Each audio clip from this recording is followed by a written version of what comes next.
Um país sem montanhas criou um dos escaladores de altitude mais fortes de sua geração. Samuli Mansikka, um finlandês de Helsinki, subiu 10 dos 8.000, 8 deles sem oxigênio suplementar, a maioria em estilo solo. Kangchenjunga, K2, Makalu.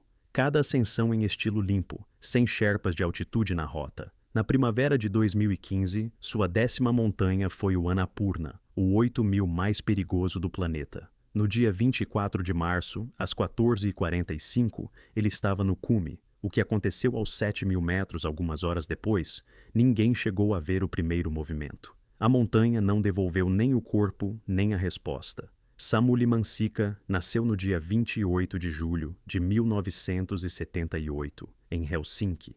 A Finlândia é o país dos 1.000 lagos e das florestas sem fim, o país da aurora boreal e dos ventos gelados. Mas o que mais falta por lá são montanhas altas. O ponto mais elevado do país mal passa dos 1.000 metros, e a maioria dos finlandeses nunca na vida sobe além dos 3.000. Mansikka cresceu nesse mundo plano, entre pinheiros, rochedos de granito e as baías do Báltico. E desde jovem ele se sentia atraído para onde o ar fica rarefeito e o horizonte desaba no céu. O caminho dele para o alpinismo de verdade não começou em escolas alpinas nem em clubes esportivos. Na Finlândia, praticamente não existe isso no sentido habitual. Ele chegou às montanhas através do trekking, trabalhando em expedições no Himalaia. Ali, nas trilhas sob os gigantes, ele aprendeu a ler o tempo, calcular a aclimatação, sobreviver na altitude. Virou guia e depois líder de expedições. Mais tarde, os colegas o escolheram presidente do Clube Alpino Finlandês, a organização nacional que reúne todos os que, nesse país plano, levam as montanhas a sério. Ele foi admitido no The Explorers Club, a Sociedade Internacional de Viajantes e Pesquisadores. Mansikka passava a maior parte do ano fora da Finlândia. A rota se repetia temporada após temporada. Helsinki, Katmandu, acampamento base, cume, caminho de volta. O Nepal virou sua segunda casa, e o Himalaia, seu verdadeiro local de trabalho. As pessoas que conviveram com ele o descrevem sempre da mesma forma: silencioso, calmo, metódico, sem palavras a mais. Ele não se parecia com as estrelas barulhentas do alpinismo, daquelas com coletivas de imprensa e contratos de patrocínio estampados no capacete. Os parceiros estrangeiros logo lhe deram um apelido que grudou nele pela vida toda: The Fearless Finn, o finlandês destemido. O nome descrevia com precisão o que suas escaladas iriam mostrar depois. Destemor é uma coisa, mas qualquer finlandês criado na planície precisa primeiro testar como o corpo suporta o ar rarefeito. E Mansikka passou por esse teste em 2006, numa montanha que muitos escaladores de altitude consideram um 8.000 didático. Cho Oyu, no Tibete, 8.188 metros acima do nível do mar. Rota normal, pela qual dezenas de expedições sobem a cada temporada. Mas, para um novato em grande altitude, esses 8.000 não são formalidade alguma. Ali se decide se você vai, ou não, conseguir trabalhar na zona onde o ar contém 1/3 do oxigênio habitual. Mansikka subiu o Cho-Oyu sem oxigênio suplementar. Para um primeiro 8.000, é um passo grande. Ele passou no teste e recebeu a resposta. O corpo dele funcionava lá em cima. Os pulmões, o coração, a cabeça davam conta da carga.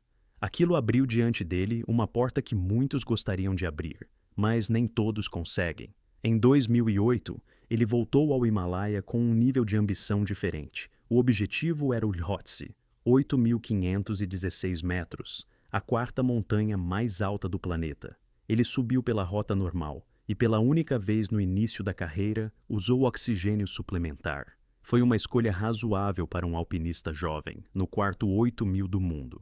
Mas essa experiência virou para Mansikka mais uma lição do que um padrão. Na mesma temporada, ele voltou ao Cho-Oyu e dessa vez subiu sem oxigênio, confirmando para si mesmo o que já havia sentido 2 anos antes. Dessas 2 ascensões, Cho-Oyu sem oxigênio, Lhotse com oxigênio e, de novo, Cho-Oyu sem oxigênio, nasceu o princípio central dele. Ele o chamava pela fórmula inglesa consagrada na comunidade alpinista: fair means, estilo honesto. Uma escalada só conta de verdade se for sem oxigênio suplementar e sem sherpas de altitude como parceiros na própria rota. Esse princípio se tornaria, poucos anos depois, a lei pessoal dele e definiria quase por inteiro o seu destino. A lei pessoal não nasce num só dia. Em 2009, Mansica deu um passo que, visto de fora, parece contradizer tudo o que ele defenderia depois. Ele foi ao Everest, 8.848 metros, crista sudeste, rota clássica, oxigênio suplementar. Foi a segunda e última vez que ele usou oxigênio na carreira. O Everest pela via clássica com oxigênio era, naquele momento, prática expedicionária padrão. Mansica cumpriu essa etapa e marcou o visto. Na mesma temporada, ele tentou o Lhotse pela segunda vez, agora com a ideia de subir de outra maneira. Mas, por volta dos 7.950 metros, deu meia volta. Nem toda tentativa termina no cume, e ele aceitou isso com calma, sem declarações ruidosas. Mas a grande ascensão de 2009 não foi o Everest nem o Lhotse. A virada verdadeira aconteceu no Manaslu, 8.163 metros. A oitava montanha mais alta do mundo, frequentemente coberta por nevascas e avalanches. Mansica foi ao Manaslu sozinho, solo, sem oxigênio suplementar. Não foi aquecimento, nem experimento, nem tentativa de parecer original. Era um novo formato de trabalho, para o qual ele mudou conscientemente. Do Manaslu de 2009 se pode traçar uma linha que atravessa todo o resto da carreira de Mansica. A partir daquele momento, solo e ausência de oxigênio viraram o padrão dele. Não uma legenda bonita na biografia, mas uma tecnologia de ascensão. Ele subia sozinho, não usava oxigênio suplementar, confiava na própria aclimatação, no próprio corpo e na própria cabeça. Para ele, o Everest com oxigênio era etapa vencida, ponto de partida, não referência. A referência agora estava adiante, em montanhas mais difíceis, em ascensões estilisticamente limpas. O finlandês que acabara de pisar no Everest decidiu que o trabalho de verdade começava ali, e não onde passam na televisão. Essa decisão deu o tom da década seguinte de sua vida. A década seguinte começou com uma troca de região. Em 2010, Mansica foi para o Paquistão, para o Karakoram, uma cadeia considerada, técnica e climaticamente, mais dura do que o Himalaia nepalês. Ali, trabalham menos expedições comerciais, o tempo é mais cruel, a logística é mais complicada e a aproximação até os acampamentos base é mais longa. O objetivo dele era o Gasher Brum 2, 8.035 metros. Subiu pela rota normal e, de novo, sem oxigênio. O Karakoram assusta muita gente justamente pela sua imprevisibilidade. As janelas de bom tempo são curtas, as tempestades de neve chegam mais rápido e, na altitude, não há onde se abrigar para esperá-las passar. Mas o finlandês se sentia confortável naquele ambiente. Ele cresceu num clima em que frio e vento são o cotidiano. No Gasher Brum 2, confirmou que sua fórmula funcionava não só no Nepal. Em 2011, Mansica voltou ao Nepal e atacou o Dhaulagiri. 8.167 metros, a sétima montanha mais alta do mundo. Ela é conhecida pelo tempo complicado e pelos ventos violentos na parte superior da rota. No Dhaulagiri, ele subiu de novo em solo, de novo sem oxigênio. Já não era exceção, era regime de trabalho. A fórmula se repetia. Uma pessoa, a própria aclimatação, o próprio ritmo, nenhum apoio na rota.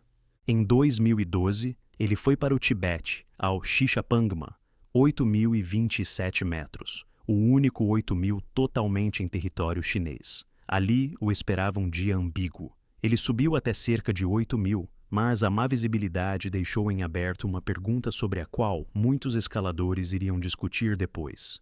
Ele atingiu o cume principal ou parou no cume dianteiro, o chamado central.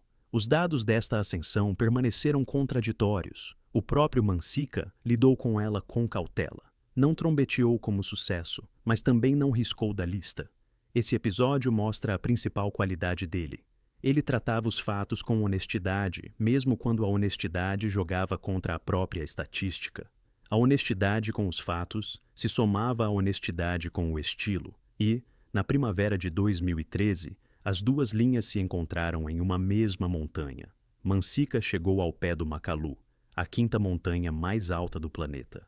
8.485 metros, com uma silhueta que muitos consideram a mais bela do Himalaia. O Makalu é chamado de um dos 8.000 tecnicamente mais difíceis. Ali, há menos expedições comerciais, menos chances de usar cordas de terceiros e menos gente por perto.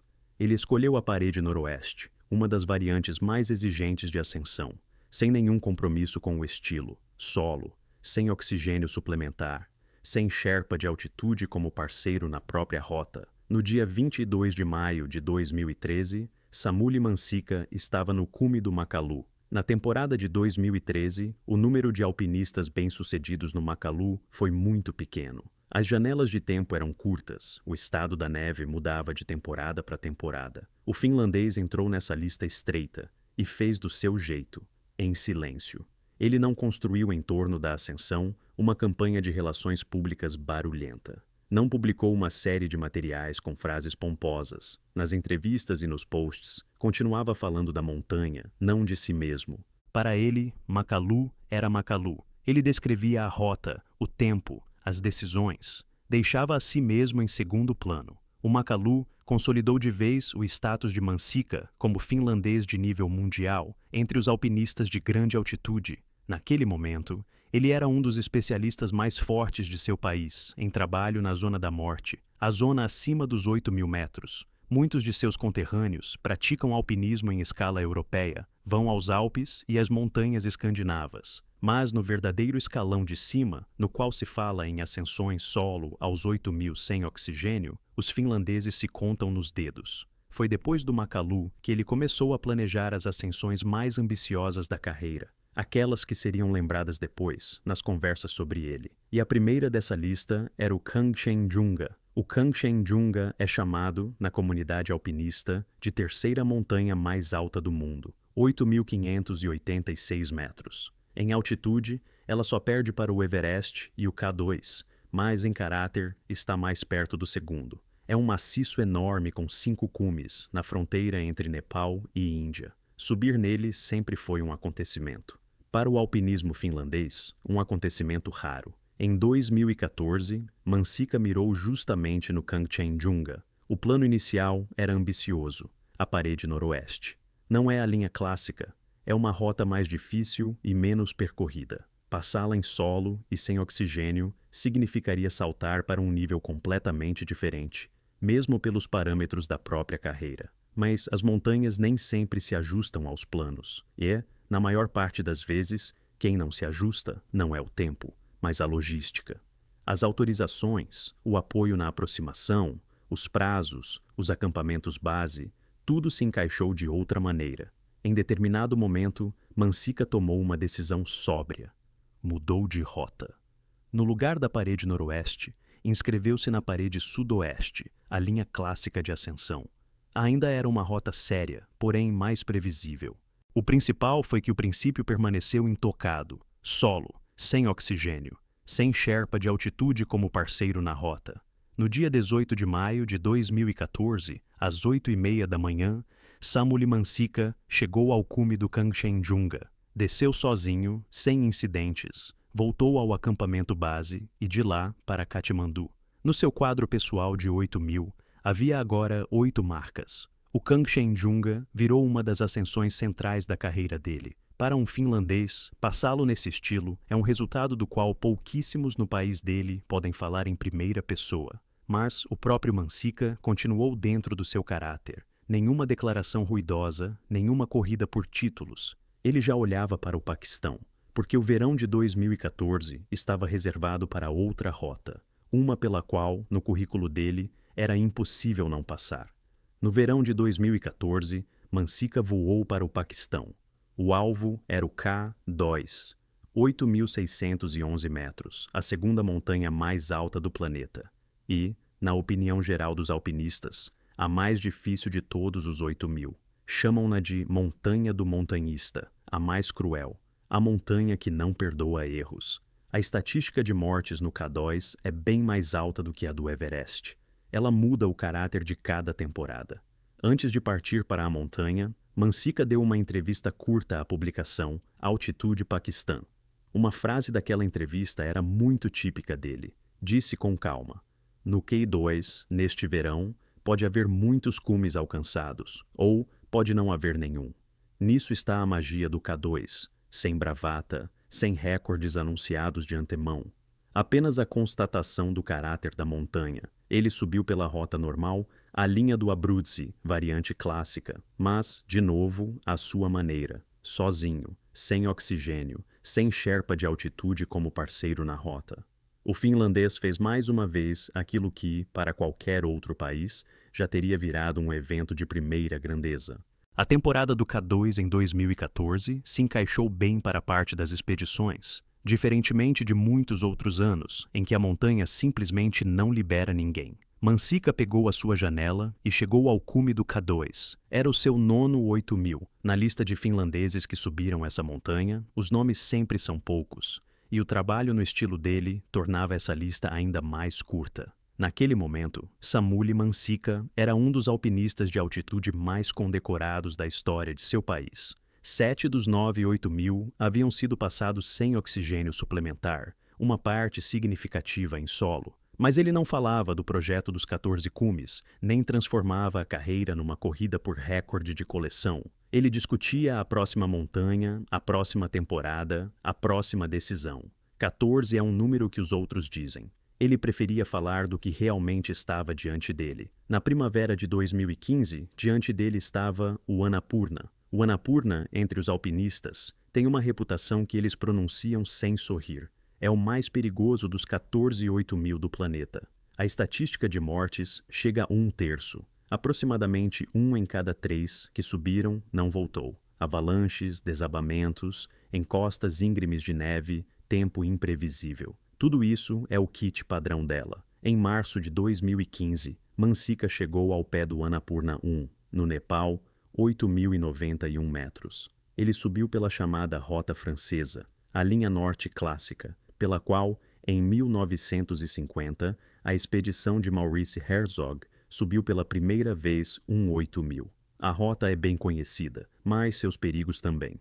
Formalmente, Mansika trabalhava dentro da expedição da empresa Dreamers Destination. Foi incluído no grupo pelo Permit, a autorização de escalada, mas o acordo era claro e simples. A empresa o apoiava apenas no acampamento base, logística, hospedagem, comida, comunicação lá embaixo.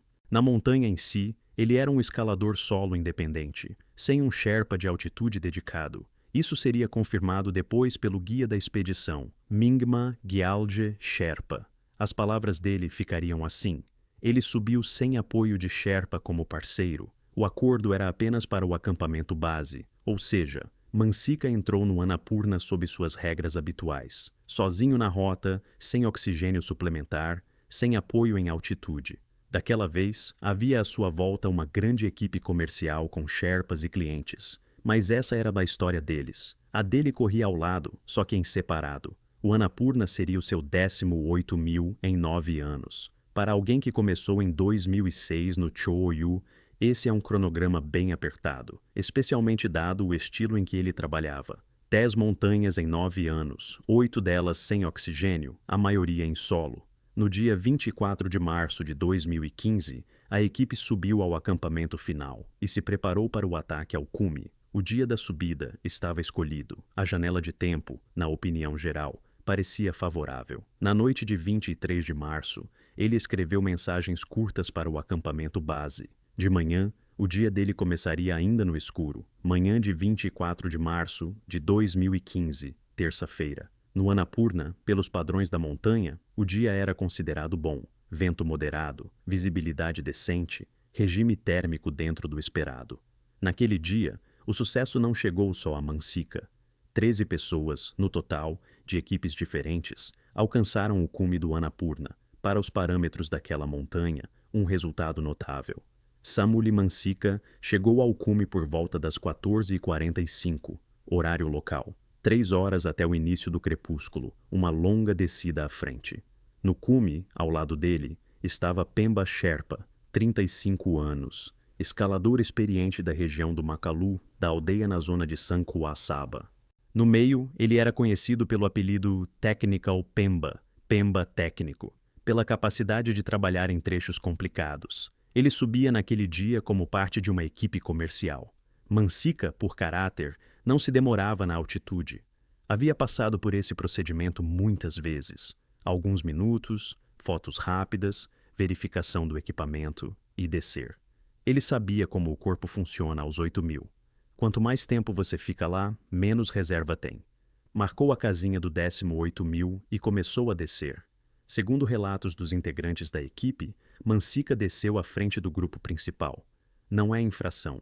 Cada um, na montanha, desce em seu ritmo, e um escalador solo ainda mais. Algum tempo depois, Pemba Sherpa também desceu e foi pouco a pouco alcançando-o. Duas pessoas seguiam pela mesma rota, mas independentes uma da outra. Havia entre eles contato por corda naquele momento? As primeiras publicações admitiam que sim. Essa suposição parecia lógica, considerando que eles seriam encontrados juntos depois. Mas a revista finlandesa Hetki trouxe em seus materiais uma correção. Não havia encordoamento entre os dois. Desciam separados, só que próximos, dentro do campo de visão. Esse detalhe se tornaria importante, porque, algum tempo depois, Mansica e Pemba estariam num mesmo ponto, não por combinação, mas por coincidência da encosta, da gravidade e de uma queda compartilhada. Por enquanto, ainda caminham. A altitude baixa. A descida se estende tanto quanto a subida. Altitude de cerca de 7.000 metros. O trecho de descida da encosta norte do Annapurna. Um campo de neve e gelo, com uma inclinação que exige trabalho cuidadoso de grampons e piolé. Testemunhas da equipe estão mais acima na encosta e veem duas figuras abaixo delas, Mansica e Pemba Sherpa. Em algum momento, os dois escorregam e caem. Não é avalanche, não é colapso de Serac, não é queda em fenda. É um escorregão na descida, o roteiro clássico do alpinismo de altitude. A 7.000 metros, depois do ataque ao cume do 8.000, a reação do corpo está mais lenta, os músculos trabalham no limite, a técnica sofre, a atenção se dispersa. Depois do cume, muitos alpinistas experientes falam da mesma sensação. A descida exige mais controle do que a subida, justamente porque o organismo já gastou recurso. Nessas condições, basta muito pouco. O grampon escorrega num trecho duro, o piolete falha. Um cansaço súbito de um segundo derruba tudo. O pé foi posto um pouco para o lado errado. Basta isso para iniciar o movimento para baixo e perder a chance de frear. Numa encosta íngreme de neve e gelo, o autofrenamento em tal altitude é questão de milésimos de segundo. Mansica e Pemba escorregam. Entre os dois não há encordoamento, mas as trajetórias se cruzam ou se sobrepõem. Movem-se encosta abaixo. Os que estão mais acima veem a queda, mas não podem fazer nada. Em tamanha altitude, uma operação de resgate exige uma equipe preparada, tempo e uma situação completamente diferente. A queda foi simultânea ou com um pequeno intervalo de tempo. Os dados das diferentes fontes divergem. Em publicações distintas, as descrições variam um pouco.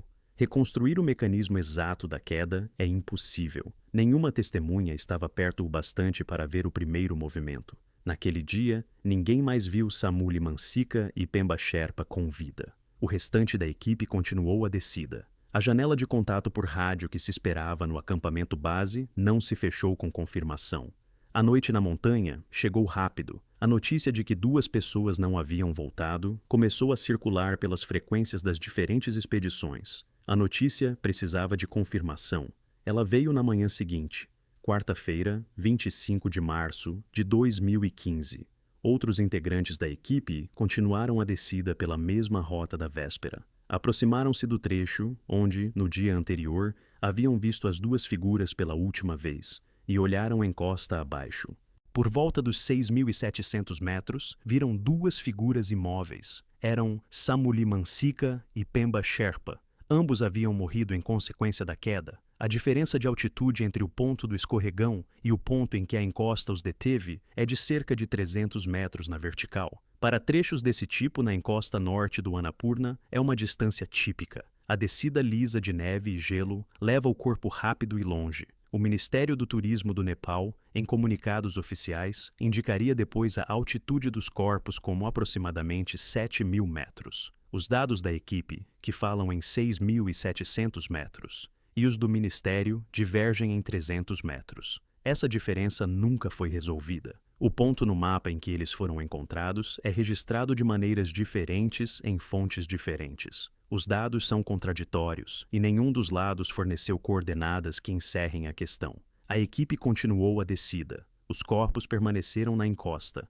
Resgatá-los de cima para baixo, naquele ponto, é fisicamente inviável sem uma operação à parte. As notícias foram ao ar no mesmo dia. Os veículos alpinistas nepaleses e internacionais foram os primeiros a registrar o ocorrido. A ILI, a emissora pública finlandesa, noticiou a morte do compatriota. Fox News, Rock and Ice, Gript, Explorers Web, Business Standard publicaram materiais curtos sobre o que acontecera no Annapurna.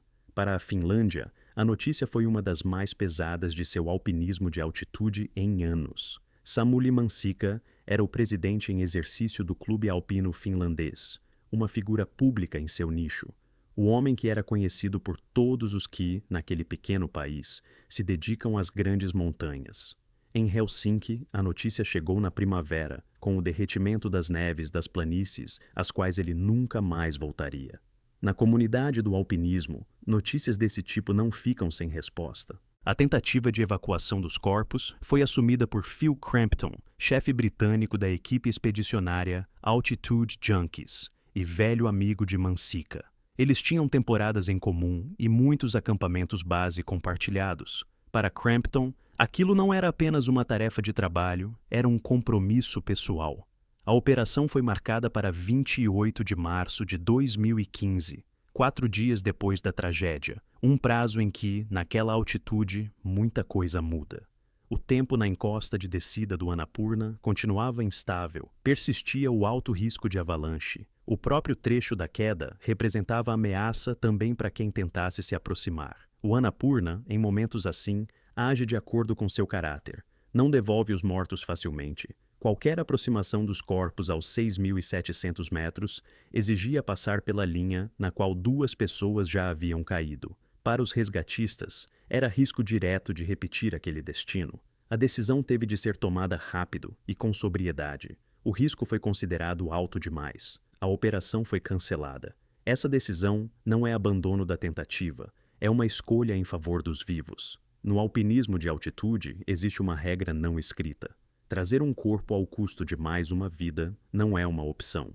Daquele momento até hoje, os corpos de Samuli Mansikka e Pemba Sherpa não foram evacuados do Annapurna. Permanecem onde a encosta os deteve. A montanha os guarda para si, como faz com muitos alpinistas antes deles. Para os parentes na Finlândia e para a família de Pemba Sherpa, na aldeia abaixo do Makalu, isso significa a impossibilidade de uma despedida padrão. Não há corpo, não há o ritual habitual. Não há um lugar no cemitério aonde ir num dia qualquer. O lugar de memória é agora um só. A encosta norte, aos 8.000 metros, aonde quase ninguém consegue chegar.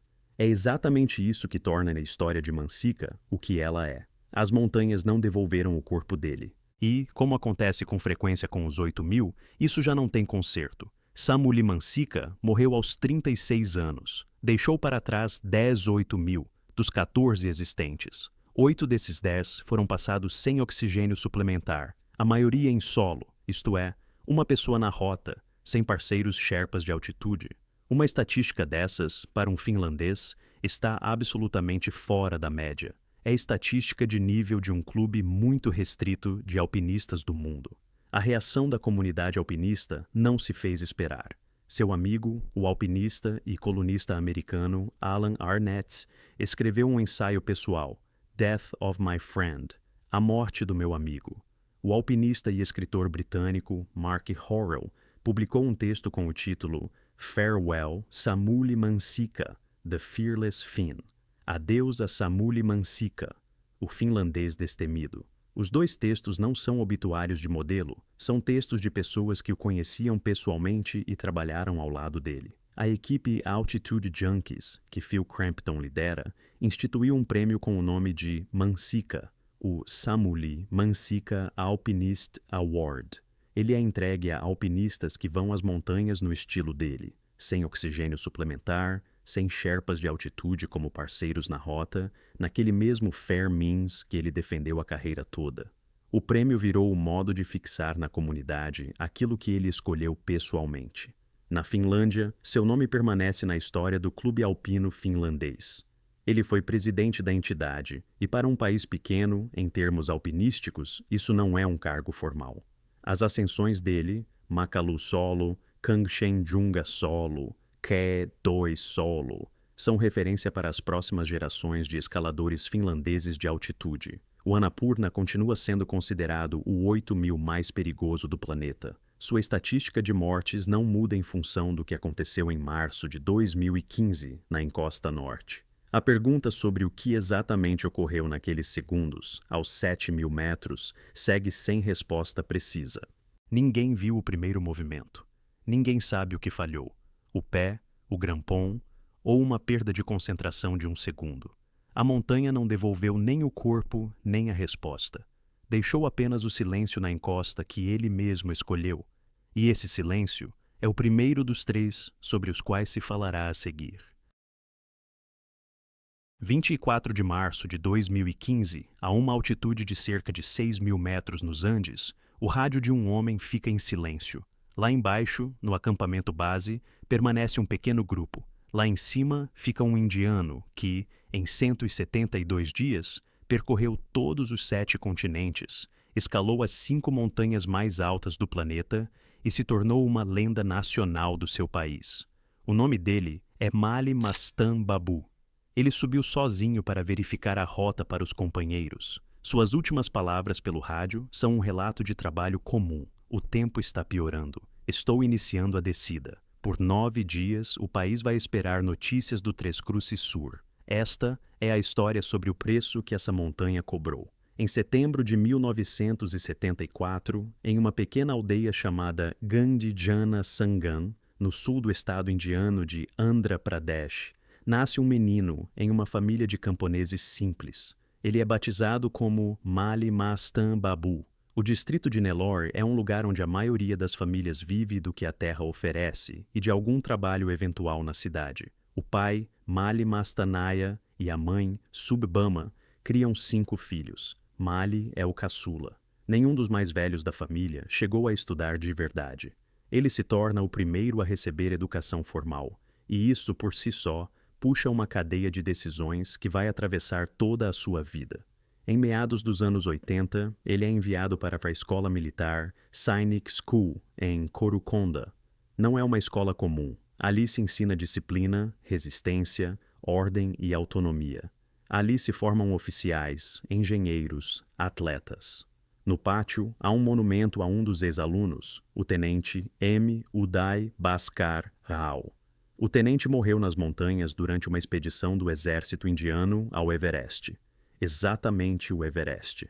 Exatamente aquela montanha que em Andhra Pradesh é conhecida só por imagens. O pequeno Mali passa por essa estátua todos os dias. No começo, é apenas uma figura diante da qual todos prestam continência. Depois, isso se transforma em uma pergunta. Quem era ele? Para onde foi? O que estava buscando lá? Para um menino da aldeia, onde o ponto mais alto é o telhado de um templo, a simples ideia de um cume acima de 8.000 metros parece quase irreal. E mesmo assim, é ali, nos corredores da escola militar, que brota nele uma ideia simples. É possível viver a vida de outro jeito. Não é obrigatório ficar na aldeia. Não é obrigatório escolher o que todas as outras crianças escolheram. É possível ir até onde se erguem estátuas para quem foi verdadeiro. Dessa ideia, décadas depois, vai crescer um dos nomes mais conhecidos do alpinismo indiano. Quando você vem de uma aldeia indiana miserável, seu único elevador social é um diploma de engenharia. Mali entende isso muito cedo. Depois da escola militar, ele segue o caminho clássico dos melhores adolescentes indianos da sua geração. Primeiro, o Instituto Nacional de Tecnologia, em Jamshedpur. Em 1996, ele obtém ali o bacharelado em engenharia elétrica. Para a família em Gandijana, Sangam, isso já é um acontecimento do tamanho de uma festa. Mas, para ele, isso não basta. 2 anos depois, em 1998, Ele defende o mestrado em eletrônica no Instituto Indiano de Tecnologia de Kharagpur. O IIT é uma das instituições de ensino mais fortes do país. Entrar ali vindo de uma escola rural é quase impossível. Concluir significa garantir o sustento por muitos anos. O passo seguinte também é padrão. Durante 3 anos, Mali trabalha como engenheiro de software na empresa Satyam Computers. Na época, uma das maiores empresas de tecnologia da Índia. Camisa branca, escritório com ar-condicionado, salário estável, uma escada de carreira previsível. Os pais na aldeia, pela primeira vez, podem dormir tranquilos. O filho está encaminhado. Dentro dele, porém, acontece outra coisa. Ele se flagra pensando que está sentado ali, mas a vida não é a sua. Planeja férias em regiões montanhosas. Lê sobre expedições. Percebe que as emoções mais vivas não aparecem no trabalho. Ele toma uma decisão que, para as pessoas ao redor, parece uma loucura. Mali entra no Instituto Indiano de Administração em Calcutá, o IIM Calcutta, uma das 3 escolas de negócios mais prestigiadas do país. Em 2004, ele conclui o programa de MBA. Mas dentro do próprio IIM, ele faz algo que ninguém tinha feito antes. Em 2003, ele funda o Adventure Club, o primeiro clube estudantil de aventura na história da instituição. O clube se dedica à escalada, ao trekking, ao esqui. Formalmente é um hobby. Na prática é o campo de treino de um homem que já sabe para onde vai depois do diploma. Depois do diploma do IIM Calcutta, qualquer formando tem um roteiro óbvio. O processo de contratação está embutido no programa. As empresas chegam direto no campus, fazem fila, oferecem posições de topo em bancos, consultorias, fundos de investimento. Os colegas de turma de Mali assinam, um atrás do outro, contratos com salários de 6 dígitos em dólares. Para a Índia do começo dos anos 2000, aquilo era quase outro planeta. Mali se recusa a participar de todo o processo, de forma explícita. Não assina contratos, não vai a entrevistas, não negocia datas de início. Ele simplesmente sai do campus do IIM Calcutta e parte para as montanhas. Para a sociedade indiana, um gesto desses é quase um escândalo. A família na aldeia não entende. Os parentes acham que é um capricho passageiro, mas não passa. Ele quase não tem patrocinadores, não tem contratos grandes com marcas, não tem salário estável, vive de forma muito modesta, gasta dinheiro com passagens, equipamento e permissões, treina sozinho, procura parceiros de corda em fóruns e clubes, guarda com cuidado cada rúpia para essa expedição seguinte. Para conseguir financiar de alguma forma suas próprias escaladas, ele começa a guiar grupos pelos Himalaias. Recomendam-no. Nas caminhadas, ele mostra as mesmas qualidades que o destacaram no Perspaza Iwa IM: liderança silenciosa, capacidade de planejamento, habilidade de manter o grupo unido em condições difíceis. Raramente levanta a voz, decide rápido. Em situações de emergência, fica calmo. Ao mesmo tempo, ele desenvolve um grande projeto pessoal. A ideia é simples: subir todos os 7 cumes, os pontos mais altos dos 7 continentes, Vinson na Antártida, Aconcagua na América do Sul, Denali na América do Norte, Kilimanjaro na África, Elbrus na Europa, Kosciuszko na Austrália e Everest na Ásia. Mas não só subir, e sim fazer isso mais rápido do que qualquer pessoa antes dele. Ele entende que não tem a idade a seu favor, nem um orçamento enorme. Ele tem uma cabeça de engenheiro e a disciplina da escola militar. Isso tem de ser suficiente. Disciplina e cabeça de engenheiro realmente funcionam. No dia 19 de janeiro de 2006, Mali Mastan Babu está no cume do Monte Vinson, na Antártida, a 4.892 metros. Ele se torna o primeiro indiano a subir ao ponto mais alto do continente. A temporada antártica é curta. As janelas de tempo bom são raras. Ele pega a primeira delas. Em seguida, começa um cronograma apertado que parece um horário de trens. Em março daquele mesmo ano, ele sobe o Kilimanjaro, ponto mais alto da África, 5.895 metros. Em abril, o australiano Kosciuszko, o mais baixo dos 7, apenas 2.228 metros. É o único cume em que o principal é a logística, não a luta contra a altitude. Mali o usa como ponto de alívio e conexão de voos. Em maio chega a vez do Everest. 8.848 metros, ponto mais alto da Ásia, a parte fisicamente mais pesada do programa. Ele percorre a rota clássica pelo sul. Depois de voltar, quase não descansa. Em junho, já está no Elbrus, ponto mais alto da Europa, 5.642 metros. O Cáucaso, depois dos Himalaias, parece suave, mas não há semanas para se recuperar. Em julho, Denali, no Alasca, ponto mais alto da América do Norte, 6.190 metros. Uma montanha fria, castigada por ventos e tecnicamente difícil. No dia 10 de julho de 2006, Mali fecha toda a lista dos 7 cumes. Da primeira montanha à última, se passam 172 dias. É um recorde mundial. Antes de Mali, ninguém jamais havia completado 7 cumes clássicos em tão pouco tempo. Ainda mais importante é outra coisa. Ele se torna a primeira pessoa do sul da Ásia a fechar a lista clássica dos 7 cumes. Ponto. Não só mais rápido, mas primeiro, de fato. Para a Índia, aquilo muda imediatamente a escala da conversa. Um ex-engenheiro da Satyan Computers, um menino da aldeia de Gandhijana Sangam, reescreve o livro de recordes em uma só temporada e coloca o país no mapa do alpinismo de altitude. Para um país em que a principal religião esportiva é o cricket, essa é uma história quase impossível. Dentro dessa conquista barulhenta, Mali coloca uma segunda, de caráter completamente diferente.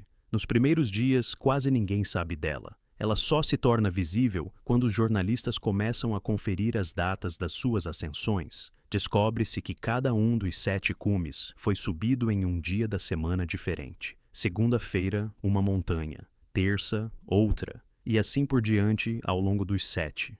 Uma coincidência dessas é impossível de obter por acaso. No mundo das grandes montanhas, você se submete às janelas meteorológicas, aos voos de helicóptero disponíveis, às escalas dos Sherpas, ao estado da rota. Se o tempo te dá uma única chance numa terça, você não pode esperar até quinta. Isso significa que Mali encaixou, com antecedência, as datas dos voos, das partidas e o próprio calendário de ataque para cair, em cada um dos 7 pontos, no dia da semana certo. Para fazer isso, é preciso um nível de planejamento mais parecido com uma operação logística de uma empresa grande do que com uma expedição particular. É aqui que aparece a segunda profissão de Mali, o engenheiro do IIT e o administrador do IIM Calcutta. Faz o que sabe fazer melhor. Monta uma planilha complexa, com variáveis, e encontra a única solução em que todas as marcações fecham.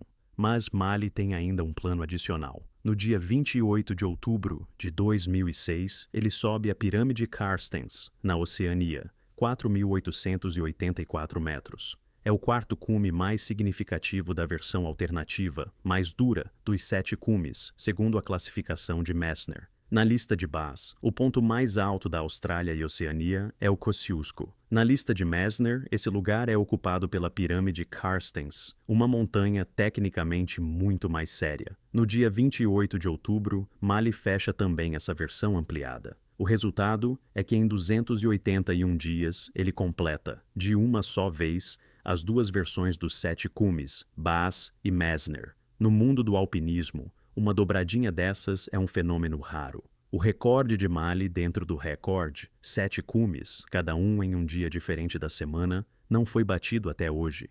Nenhum dos muitos escaladores rápidos dos anos seguintes conseguiu repetir essa pontaria de joalheiro.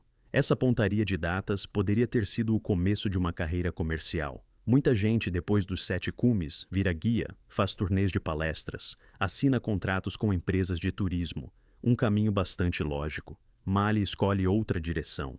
Depois de 2006, ele não se transforma em figura midiática. Volta para os Himalaias e toma o rumo de projetos longos e autônomos que quase ninguém nota na grande indústria. Em 2008, ele realiza uma das travessias mais incomuns do seu tempo no Himalaia. 75 dias seguidos, caminhando da região do Everest até a região do Kanchenjunga. Pelo caminho, cruza todos os passos altos entre os 2 maciços. O comprimento total da rota é de cerca de 1.100 quilômetros. Não é um cume, é a travessia de um pedaço inteiro do Himalaia. As condições: pernoites em altitude, autonomia quase completa, mau tempo frequente, um mínimo de pontos de segurança. Projetos assim não viram manchete. Escrevem sobre eles apenas revistas especializadas de alpinismo, mas são eles que mudam a relação dele com as montanhas. Mali fala cada vez menos em recordes e cada vez mais em resistência, em longas travessias, em tempo passado, em altitude sem comunicação. Em paralelo, ele fecha um projeto cujo nível é ainda mais alto do que o dos 7 cumes. Em anos diferentes, ele sobe as 5 montanhas mais altas do planeta. Everest, 8.848 metros. K2, 8.611 metros. Kanchenjunga, 8.586 metros. Lhotse, 8.516 metros. Makalu, 8.485 metros. Todos os 5 cumes, acima de 8.400 metros. É um clube estreito na história do alpinismo mundial. Nem muitos profissionais que constroem carreira em grande altitude estão dentro dele. Para um alpinista indiano sem patrocinador permanente, uma lista dessas é uma façanha à parte. O K2, em especial. A segunda montanha do planeta é considerada tecnicamente mais difícil que o Everest, e a probabilidade de morte nela é maior. Mali passa por ela em um estilo que hoje se chamaria de velha escola, sem barulho, sem releases para a imprensa, sem transmissões ao vivo. Simplesmente foi e fez. No fim da década de 2010, Mali Mastan Babu se transforma para a Índia numa lenda nacional viva. Ele é convidado regularmente para escolas, faculdades, academias militares. Fala diante de adolescentes e estudantes, e não fala sobre a beleza das montanhas, fala de outra coisa, de disciplina, de planejamento, de como trabalhar com o risco quando ninguém vai te ajudar. Ele repete uma ideia simples: a montanha não é uma competição contra a natureza, é uma competição contra você mesmo de ontem. Cada decisão na rota deve ser racional, não heróica. Qualquer recorde que ele tenha batido se apoia não em coragem, mas em uma planilha do Excel e em cálculo frio. Essa fórmula soa estranha, vindo de um homem que atravessou sozinho 1.500 quilômetros dos Himalaias. Mas é exatamente essa sobriedade que o transforma em autoridade dentro do meio indiano. A vida fora das expedições é propositadamente modesta. Não há contratos grandes com marcas mundiais. Não há agência própria. Não há nem salário fixo. Ele ganha a vida com palestras, patrocínios ocasionais, trabalho com grupos comerciais, mora em apartamentos pequenos, se veste simples, quase não dá entrevistas para revistas de luxo. Em paralelo, na sociedade indiana, cresce uma dissonância estranha. Existe um homem com recordes mundiais, o primeiro sul-asiático dos 7 cumes, alpinista que subiu 5 dos picos de 8.000 metros mais altos. E, ao mesmo tempo, nenhuma condecoração de Estado do nível Padma lhe foi entregue. Mais tarde, depois da sua morte, esse tema vai gerar uma matéria à parte na revista Outlook India e discussão no parlamento do estado. Na comunidade profissional, ele é respeitado pelo estilo limpo. Quase nunca usa oxigênio onde dá para passar sem ele. Prefere cordadas autônomas ou solo a grandes caravanas comerciais. Não deixa lixo nas rotas. Em meados dos anos 2010, Mali já tem nome, reputação e uma filosofia de alpinismo própria. Mas quase não tem blindagem. Ele está organizado como um atleta que vive de projeto em projeto. Em 2015, Mali Mastan Babu fixa para si um novo grande objetivo. Desta vez, ele sai dos Himalaias habituais e parte para o lado oposto do planeta, para os Andes. A ideia é simples na forma e muito dura no conteúdo. Ele quer subir os 10 cumes mais altos da cadeia andina. Os Andes são o segundo sistema montanhoso mais alto da Terra. Cumes realmente sérios ali são bem mais numerosos do que costuma-se imaginar. O ponto mais alto, o Aconcagua, se ergue a quase 7.000 metros. Em seguida, vem uma longa fileira de 6.000, cada um capaz de apresentar seu próprio conjunto de problemas. O clima ali é diferente do clima himalaio. O ar é mais seco, os ventos mais fortes e estáveis. O mau tempo chega mais rápido e vai embora menos rápido do que se gostaria. Mali monta essa lista metodicamente. Sobe alguns cumes com parceiros, outros em solo. Passa muitos meses na América do Sul, voltando à Índia só entre expedições. No seu calendário, há cada vez menos eventos barulhentos e cada vez mais escaladas de trabalho. Ele foge da publicidade de propósito.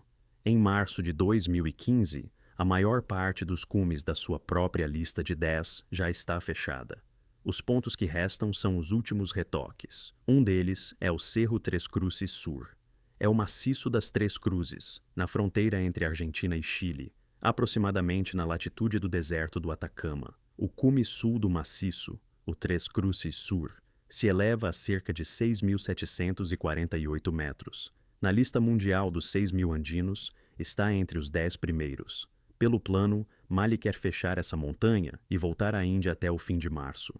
Ele já diz aos amigos que vai passar o mês seguinte em casa. Em Gandijana Sangam, parentes estão à espera. Em Calcutá e Nelore há encontros e palestras marcados. O Três Cruzes Sur é o último grande ponto antes do descanso. Faltam poucos dias de aproximação. Nesse momento, nas latitudes altas da América do Sul, já começa a se formar um sistema meteorológico anormal que vai entrar na história da região com nome próprio. Mali chega ao pé do Três Cruzes Sur, integrando um pequeno grupo internacional. Nessa cordada há várias pessoas com níveis de experiência diferentes. Entre elas, o alpinista argentino Hernán Augusto Parajon, escalador experiente, conhecedor profundo das rotas locais. É com ele que Mali mantém a comunicação principal durante a escalada. A equipe não foi montada como uma grande expedição comercial, e sim como um grupo de trabalho compacto, voltado para um objetivo concreto. Na manhã de 23 de março de 2015, a situação na região começa a mudar. Nuvens envolvem o maciço, o vento aumenta, o barômetro cai. Pelos sinais que um homem experiente lê sem precisar de instrumentos, o tempo nas próximas 24 horas vai piorar. Em casos assim, nos Andes, costumam existir dois cenários: tentativa rápida pela janela que restou, ou recuo para o acampamento base e espera. Mali escolhe uma opção intermediária, mais típica dele. Aconselha os companheiros a ficar no acampamento base. O risco é alto, não faz sentido o grupo ir agora. Mas ele próprio não abre mão da ideia de trabalhar com a montanha naquele dia. Decide subir mais alto sozinho, para verificar o estado da rota, avaliar a camada de neve, esclarecer os caminhos de subida e de possível ataque ao cume. A lógica é simples. Se o tempo fechar mesmo por muito tempo, a equipe vai ter pouca margem. Quem subiu antes e entende a rota, dá aos outros um ganho de várias horas. Uma decisão dessas é clássica para um escalador experiente. Assumir um risco extra para reduzir o risco dos demais. O grupo fica embaixo. No acampamento, executam os procedimentos padrão, esperam os horários de comunicação, observam o tempo, reorganizam os mantimentos. A cada poucas horas, eles entram em contato com Mali pelo rádio. A comunicação está estável, mas cada vez mais curta. Mali está concentrado. Ele precisa avaliar rápido o estado das encostas e voltar. Ninguém, nesse momento, imagina que o dia 23 de março é o último dia calmo de toda a expedição. Todos os acessos ao maciço ainda estão livres. As estradas no sopé funcionam. O tempo, segundo as previsões, deve melhorar em um dia. 24 horas não bastam. No dia 24 de março, Mali volta a entrar em contato com Parajon. Por dados indiretos, que depois as equipes de busca reconstituem, nesse momento ele já conseguiu subir a uma altitude próxima de 6.000 metros. Onde exatamente ele está e se pretende tentar o cume é uma questão à parte, sem resposta definitiva.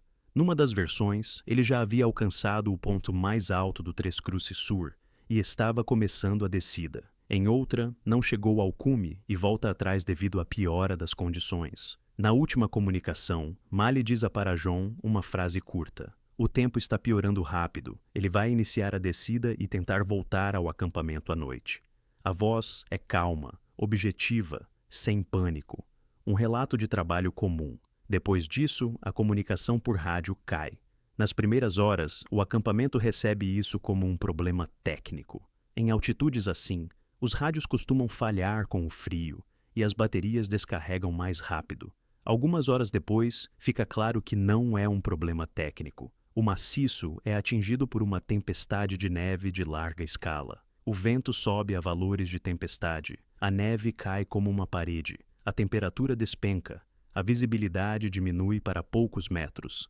Nesse tipo de tempo, a 6.000 metros, até um alpinista experiente se transforma em um ponto solitário dentro do ruído branco. Em um dia, fica claro que esse sistema meteorológico não atinge apenas o maciço das Três Cruzes. O norte do Chile é castigado por chuvas violentíssimas. O seco deserto do Atacama recebe a precipitação de um mês inteiro em poucas horas. Nas montanhas, neve, nos sopés, água. Começam enchentes. Pelas encostas descem fluxos de lama. Esse episódio vai entrar nas crônicas locais como um dos piores eventos meteorológicos da região em décadas. Em algum ponto do meio dessa tempestade, num local ainda desconhecido do maciço, resta um homem. Ele tem um estoque de equipamento, barraca, experiência em 5 picos de 8.000 metros e um recorde mundial nas costas. Mas o rádio está em silêncio. A distância entre ele e o acampamento base já não se mede em quilômetros, e sim em uma parede de neve que ninguém consegue atravessar. No acampamento base, esperam hora após hora. A primeira noite passa sem comunicação. Na manhã de 25 de março, fica claro. Por meios comuns, não dá para chegar até Mali. O vento continua em nível de tempestade, a visibilidade é mínima. A equipe de resgate não pode subir ao maciço imediatamente. Subir a pé nessas condições significa arriscar a vida de toda a equipe em plena tempestade. O problema se agrava por baixo. As estradas de acesso à região do Três Cruces foram parcialmente destruídas por enxurradas. Deslizamentos bloqueiam serpentinas estreitas. Pequenos povoados nos sopés ficam isolados do mundo exterior. Os helicópteros das bases aéreas do Chile e da Argentina não conseguem decolar por causa do mau tempo. O maciço se torna, de fato, uma fortaleza isolada por vários dias. Hernán Parajon assume a coordenação da operação. A partir de 25 de março, ele responde por tudo: contato com a família, negociação com os serviços de resgate dos dois países, planejamento dos voos, consultas com meteorologistas. Sobre ele recai um peso enorme. Aquele homem que ele ouviu pela última vez 24 horas antes, agora depende de cada uma de suas decisões. As notícias chegam à Índia ainda no dia 25 de março. As primeiras são publicadas pelas agências. De manhã, aparece uma tarja nos principais canais indianos. Nos Andes, desapareceu Mali Mastan Babu. Para o país, esse não é um nome da página de notícias. É um homem cujo rosto as pessoas reconhecem, sobre quem foram feitos programas documentais, de quem se fala em escolas e academias militares.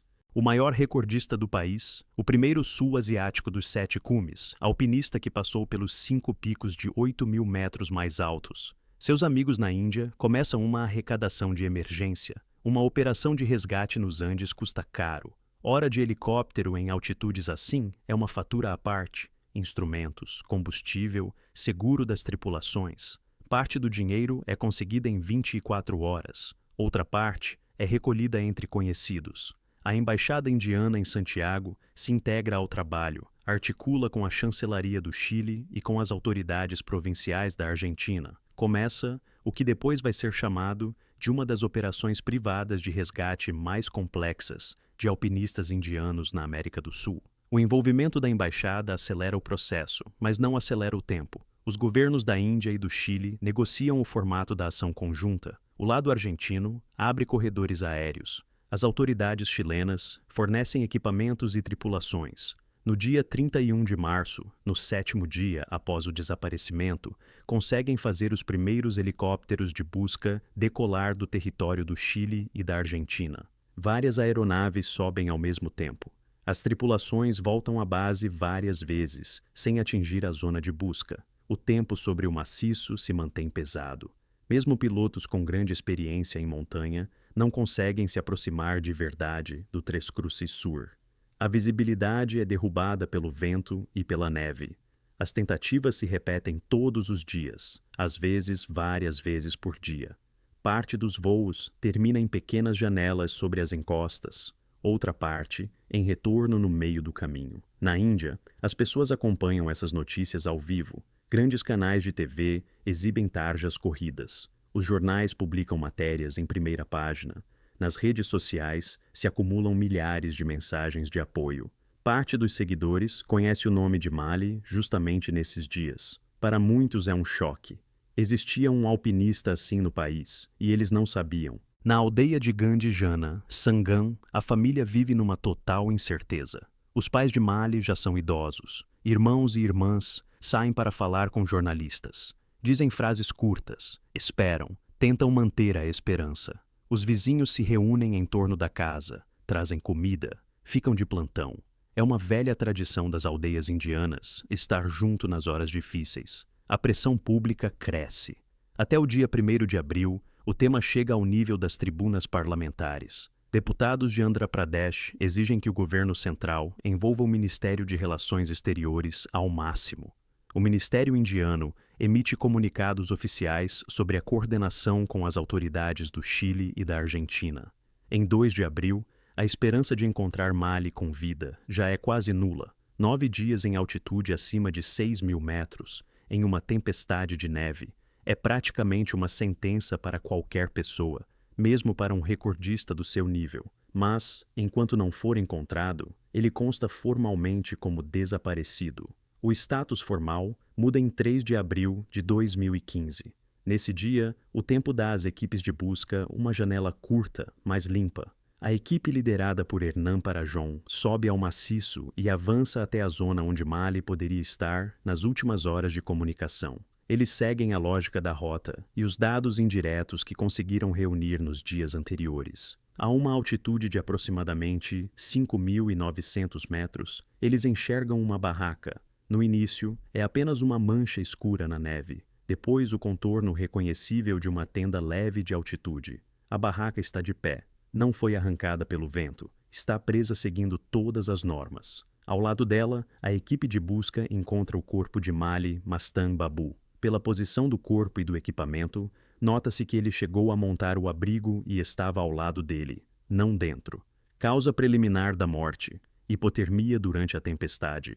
Assim, ela vai ser definida depois por médicos e resgatistas argentinos. Tudo indica que, em 24 de março, depois de entrar em contato pela última vez, Mali foi atingido pelo sistema meteorológico durante a descida. Em que momento exato isso aconteceu, não haverá resposta definitiva. Uma coisa está clara: ele teve tempo de montar a barraca. Isso, em si, é um resultado de altíssimo nível. Em seguida, começa o que os alpinistas experientes chamam de luta na última linha. Sozinho, em meio à tempestade, a 5.900 metros, sem comunicação, ele tenta se aquecer. Nessa altitude e com esse vento, a temperatura é sentida como menos 40 graus, ou menos. Numa das versões, ele tentou sair para fora para olhar em volta ou dar um sinal. Em outra, ficou na barraca. A equipe de busca registra as coordenadas do ponto, tira as fotos e faz as anotações necessárias. Pelo protocolo, numa situação dessas, é impossível agir com rapidez. Para uma evacuação completa, são precisos recursos e uma janela de bom tempo limpa. Nenhum nem outro estão presentes, em volume total naquele dia. Eles começam a preparar o corpo para a descida e calculam a rota. A tempestade pode voltar a qualquer momento. A tempestade volta rápido, como previam os meteorologistas. No mesmo dia, 3 de abril, a equipe de busca consegue descer o corpo até cerca de 5.000 metros. São centenas de metros de desnível, percorridos em corda, sob vento e visibilidade reduzida. Cada 10 metros custa muito. Trabalham em várias cordadas, dando segurança uns aos outros em cadeia. Perto do entardecer, o tempo piora de vez. Não há visibilidade, o vento chega a valores de tempestade. É impossível continuar o trabalho. O grupo toma a decisão que, nessa situação, é a única correta. Deixam o corpo na encosta, garantem a sua fixação e recuam para o acampamento base. É um momento duro. Aquelas mesmas pessoas que foram atrás de Mali por quase 2 semanas são obrigadas a voltar sem ele, deixando-o lá em cima mais uma noite. A noite no acampamento base passa em silêncio. Na manhã de 4 de abril, a equipe sobe de novo. O tempo está um pouco mais calmo. Dessa vez, eles conseguem levar o corpo até o acampamento base por inteiro. Dali, ele é transportado mais abaixo, para a zona habitada. A cidade grande mais próxima é Tucumã, no norte da Argentina. É para lá que Mali Mastan Babu é levado por via aérea e todos os documentos necessários são emitidos.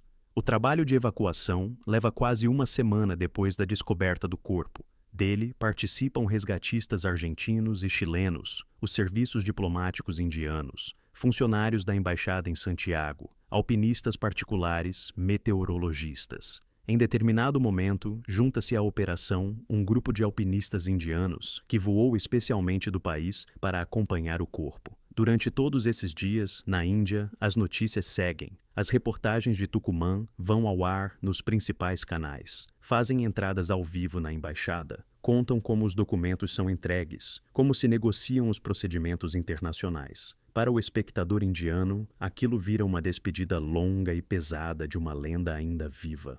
Em algum momento, pela primeira vez, surge no ar a formulação: Mali Mastan Babu está voltando para casa. Para casa, em um país que, enquanto ele estava vivo, nunca chegou a compreender, por inteiro, a sua dimensão. Alguns dias depois, o corpo de Mali Mastan Babu volta para a Índia. O avião pousa em Delhi, depois o caixão é transferido para Andhra Pradesh. Último ponto do trajeto, a aldeia natal de Gandijana Sangam, perto de Nellore. A mesma aldeia da qual o adolescente, um dia, partiu para a escola militar e na qual nunca mais morou de forma permanente. Na despedida, saem milhares de pessoas. Moradores, antigos colegas de escola, estudantes do distrito de Sangam, alpinistas, representantes das autoridades do estado. As ruas não comportam todos os que chegam. Em direção à casa, vai uma coluna com flores e bandeiras. Para um pequeno povoado rural, é um evento histórico. Pela primeira vez em muito tempo, chega ali imprensa de todos os grandes canais do país. Em vários estados indianos, decretam dia de luto. Na escola militar Sainik School, em Korukonda, onde o menino Mali um dia passava pela estátua do tenente Rao, acontece uma formação de luto. Agora, a escola tem 2 ex-alunos que não voltaram das montanhas. O exército indiano envia à família condolências oficiais. A Embaixada da Índia no Chile publica uma mensagem de luto em que Mali é chamado de orgulho do país. O IIM Calcutta abre uma página de memória do ex-aluno. Ali publicam a cronologia das suas ascensões, fotos das expedições, lembranças dos colegas de turma. O Adventure Club, fundado por ele em 2003, anuncia que vai passar a levar o seu nome. Em várias cidades da Índia, organizam palestras e noites de memória. Em paralelo, na imprensa, surge uma pergunta pesada.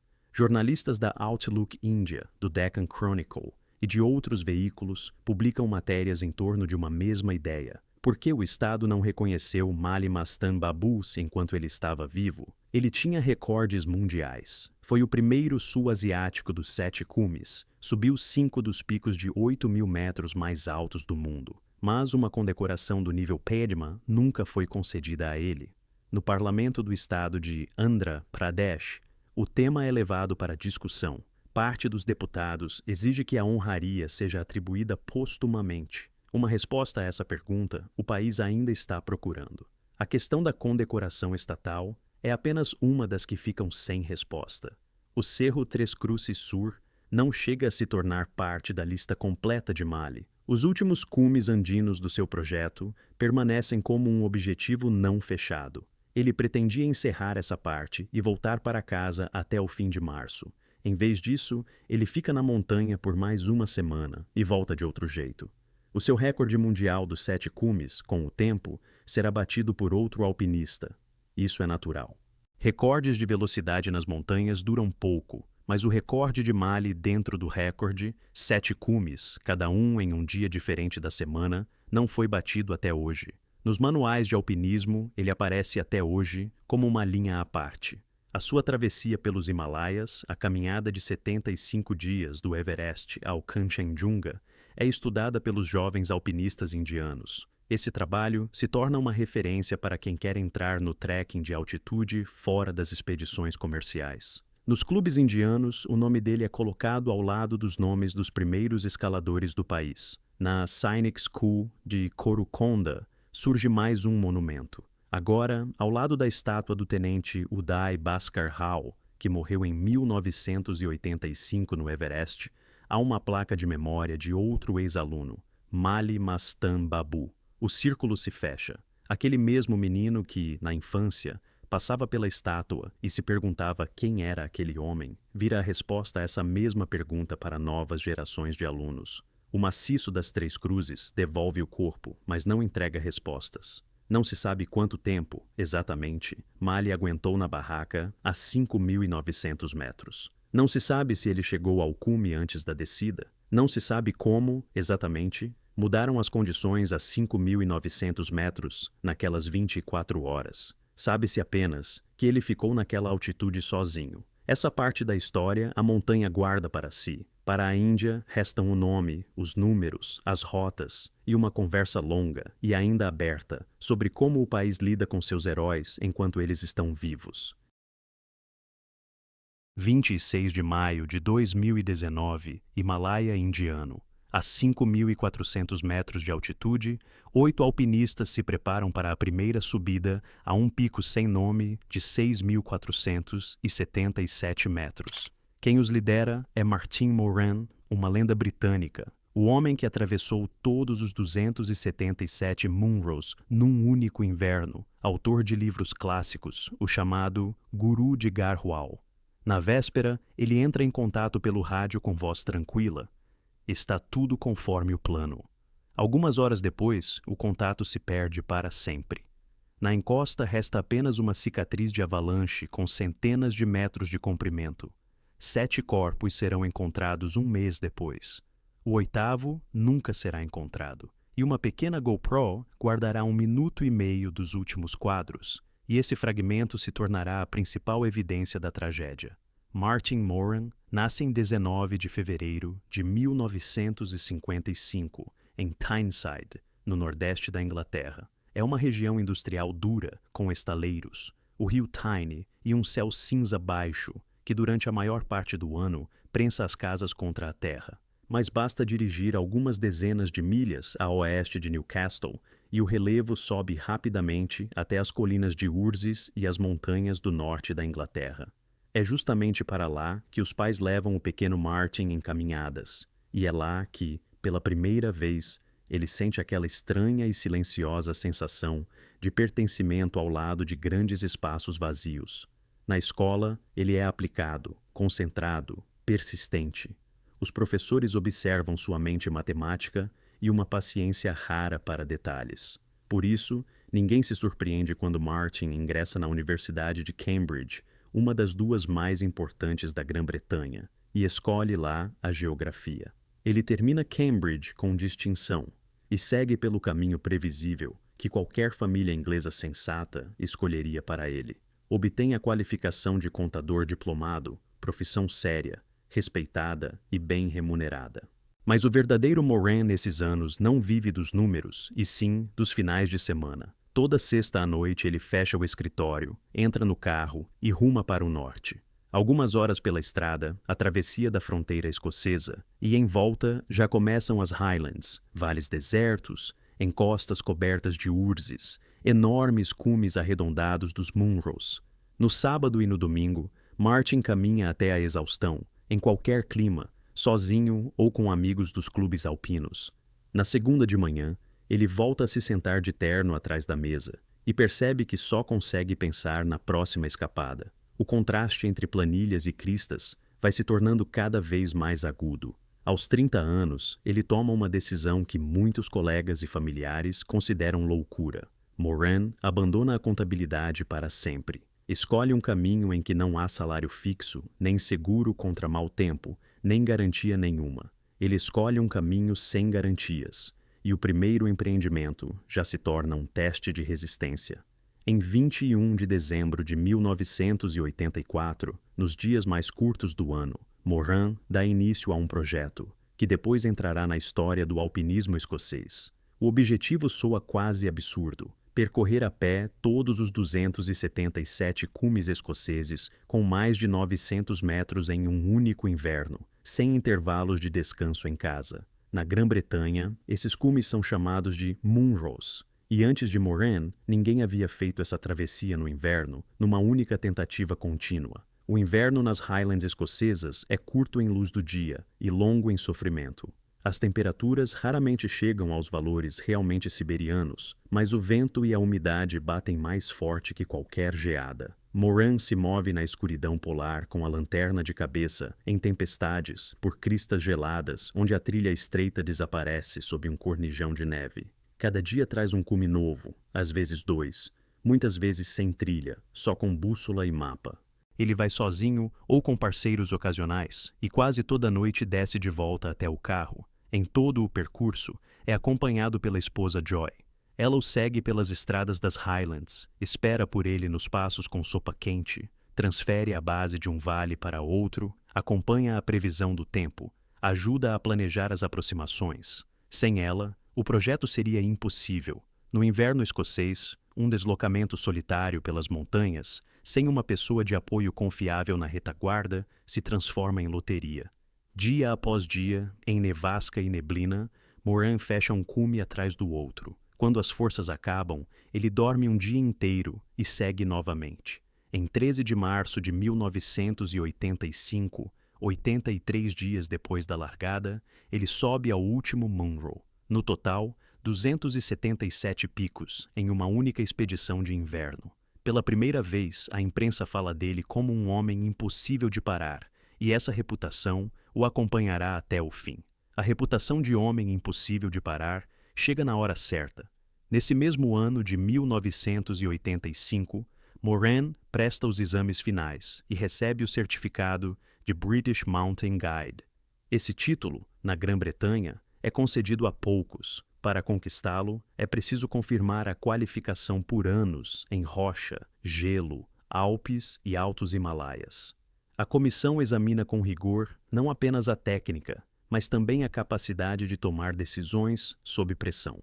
Aos 30 anos, Moran entra no círculo restrito dos guias profissionais britânicos. Ele logo entende que esse status precisa ser transformado em uma escola própria e não vendido por hora. Junto com Joy, ele se muda de Tyneside para o noroeste da Escócia, para Loch Carron, um vilarejo minúsculo à beira de um braço de mar, cercado por montanhas de todos os lados. Ali, não há estações de esqui nem vitrines turísticas, apenas vento, ovelhas, cercas de pedra e longos vales que penetram nas profundezas das Highlands. Nesse silêncio, eles fundam a empresa Moran Mountain. É ao mesmo tempo uma escola de alpinismo e um serviço de guias que funciona o ano inteiro. A pequena casa no sopé da montanha vira a base. Clientes se reúnem na cozinha, cordas e grampões secam no galpão, e à noite, na sala, acontecem palestras sobre segurança em avalanches. Moran dá pessoalmente quase todos os cursos. No verão, ele leva os clientes para os Alpes. As bases em Argentière, na França, e em Evolène, na Suíça, se tornam as segundas casas da família. Lá, os grupos percorrem as rotas clássicas do maciço do Mont Blanc e dos Alpes Peninos. No inverno, todos voltam à Escócia. Gelo, vento, dias curtos, técnica dura. Ao longo de 20 anos, passam pelas mãos de Moran centenas de alunos do mundo todo, de banqueiros americanos a alpinistas militares indianos. Aos poucos, os filhos se envolvem no negócio. Hazel e Alex crescem nesses cursos, primeiro como assistentes, depois como instrutores. A Moran Mountain se transforma em um empreendimento familiar, no sentido mais pleno da palavra, com cozinha compartilhada, clientes compartilhados e um ritmo de vida atrelado às janelas climáticas das montanhas. O ritmo da empresa familiar, de modo surpreendente, não apaga o fervor pessoal dele, pelo contrário, alimenta. Moran não apenas guia os outros, ele mesmo abre rotas que não existiam no mapa antes dele. Ao longo da carreira, abre mais de 100 novas linhas de inverno nas montanhas escocesas. É um número enorme para qualquer biografia alpinística. Cada uma dessas linhas representa muitas horas de trabalho no gelo, na neblina, com um desfecho incerto. Entre as suas rotas se destaca a Reach for the Sky, traçada em 1989 na parede de Fuarth Hall, no oeste das Highlands. Ela entra imediatamente na antologia do alpinismo escocês de inverno como modelo de escalada técnica densa. Em 1993, ele sobe com um parceiro a Ben Eiger por uma rota ainda mais difícil, de alto grau de dificuldade. No meio escocês, essas linhas continuam sendo, décadas depois, teste para as novas gerações. O mesmo ano de 1993 traz a ele um grande projeto alpino. Junto com um parceiro, Moran realiza a travessia contínua de todos os 4.000 metros dos Alpes. Esses cumes estão espalhados pela Savoia francesa, pelo Valais suíço e pelo Gran Paradiso italiano. A dificuldade não está só na escalada. A dupla se desloca entre os picos por conta própria, a pé e de esqui, sem usar transporte motorizado. O projeto leva semanas e se torna uma das maratonas alpinas de referência daquela década. Paralelamente, Moran escreve livros. Faz isso com a mesma persistência com que outrora se debruçava sobre relatórios contábeis. Em 1986, sai Munros em Inverno, um relato documental de sua travessia invernal dos Munros, que se torna livro de cabeceira para os caminhantes britânicos de inverno. Em 1988, ele publica As Montanhas Escocesas de Inverno, Desafios e Habilidades, um manual metodológico para o trabalho no relevo invernal escocês. Mais tarde, ele escreve também a autobiografia Higher Ground, um relato honesto, sem verniz, sobre a vida de um guia de montanha. Nela, não idealiza a profissão e não esconde que, às vezes, as montanhas tiram do guia mais do que dão. A frase de que as montanhas às vezes tiram do guia mais do que dão soa em sua autobiografia sem dramatismo, mas, em algum momento nos anos 90, são justamente as montanhas que lhe abrem uma nova dimensão. Moran começa a viajar regularmente para os Himalaias indianos e essa região nunca mais o solta. Atrai-o especialmente Garhwal, uma enorme bacia de cumes no norte da Índia, entre as fronteiras nepalesa e paquistanesa. Garhwal é um lugar especial. Quase não há a infraestrutura comercial típica do Khumbu nepalês. Não há multidões nos acampamentos base, não há restaurantes na trilha, não há os truques habituais com fornecedores de oxigênio. Cada expedição exige uma logística longa de aproximação, logística própria, acordos com moradores locais. Esse estilo é próximo de Moran. Ele nunca gostou, em toda a vida, do alpinismo de linha de produção. Ele passa a levar clientes para lá, mas vai muito além dos trekkings comuns. Em 1995, junto com parceiros, faz a primeira ascensão pela face sul do Nanda Kot, cume de 6.861 metros. É um marco himalaio sério. Em 2000, torna-se o primeiro a subir pela aresta oeste do Nilkanth, cume de 6.596 metros. O Nilkanth, na tradição hindu, é considerado sagrado, e uma ascensão assim atrai automaticamente a atenção da imprensa local. Em 2016, ele já acumula no currículo 14 primeiras ascensões nos Himalaias indianos. É uma conquista rara para um guia europeu. Normalmente, essas pessoas têm uma ou duas primeiras ascensões na carreira, não uma dezena e meia. As comunidades alpinas locais passam a chamar Moran de guru do alpinismo de Garhwal. Ao contrário de muitos chefes comerciais, ele quase nunca fica no acampamento base enviando clientes com sherpas à frente. Ele vai, ele mesmo, à frente do grupo, conferindo cada passo pessoalmente. A Índia se torna para ele uma segunda pátria. A cada temporada ele volta para lá, muitas vezes com os mesmos clientes que confiam nele há anos. Será justamente essa terra o lugar de onde ele nunca mais voltará para casa. A última temporada de sua biografia é a primavera de 2019. Para maio, Moran prepara uma grande expedição ao Nanda Devi Leste, cume de 7.434 metros, um dos 7.000 mais difíceis da Índia. É uma montanha selvagem, remota, cuja silhueta piramidal se vê de longe e fica gravada em qualquer um que já tenha estado em Garhwal. Até ela não existem nem aproximações fáceis, nem refúgios comerciais. Apenas longas aproximações por vales, geleiras e morenas. A equipe é heterogênea e internacional. 12 pessoas contando os carregadores de alta altitude locais. O núcleo principal são 8 alpinistas estrangeiros e indianos, 4 britânicos, 2 americanos, uma australiana e um oficial de ligação indiano. Somam-se a eles alguns carregadores das aldeias próximas. Entre os clientes está o professor universitário Richard Payne, da Universidade de York, um caminhante de montanha experiente que sonhava com 7.000 havia muitos anos. Ao seu lado vão John McLaren e Rupert Whewell, também britânicos com sólida experiência alpinística. Dos Estados Unidos se juntam Anthony Sudecum e Ronald Bymel. A australiana se chama Ruth Mackenzie. O oficial de ligação indiano é Chetan Pandey, guia experiente de alta altitude. Pelo plano, a expedição primeiro sobe pelas geleiras até o acampamento base, depois realiza algumas saídas de aclimatação e só então tenta o cume principal. Esquema clássico, repetido por Moran dezenas de vezes. O acampamento base é montado num vale severo, sob as paredes do Nanda Devi, a pouco mais de 4.000 metros de altitude. Ali, faz frio mesmo em maio, mas o ar ainda é relativamente denso e o organismo consegue se acostumar à carga. Todos os participantes têm experiência alpinística. Alguns caminham com Moran há anos, conhecem seus hábitos, sua maneira de conduzir o grupo, sua voz calma no rádio.